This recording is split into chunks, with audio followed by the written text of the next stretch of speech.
Consistency అయితే సరిపోతుంది ప్రస్తుతానికి. సో తర్వాత ఏంటంటే అలా కలుపుతూనే ఉండాలి మనం వాటర్ పోసిన తర్వాత, లేదంటే అడుగు అంటుతుందనమాట.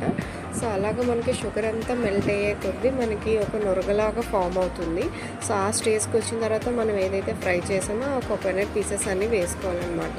సో వేసుకొని ఇక్కడి నుండి మనం చాలా జాగ్రత్తగా ఉండాలన్నమాట. ఎందుకంటే 1 మినిట్ స్కిప్ అయినా కూడా మనకి పాకం తాడా వచ్చేస్తుంది.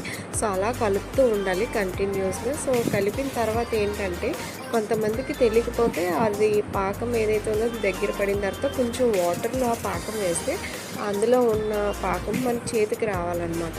సో అలా ఈ స్టేజ్కి వచ్చిన తర్వాత ఇదంతా కూడా మనం ఒక ప్లేట్కి గీ రాసుకొని అందులో షిఫ్ట్ చేసుకొని కొంచెం ఫ్యాన్ కింద పెడితే అలాగ ఆరిపోతుంది. చాలా త్వరగానే ఆరిపోతుంది ఎందుకంటే పంచుతార కాబట్టి. సో మనకి స్వీట్ అయితే రెడీ అయిపోయింది అనమాట. సో మీకు నచ్చినట్టయితే లైక్ చేయండి, షేర్ చేయండి, కమెంట్ చేయండి, బెల్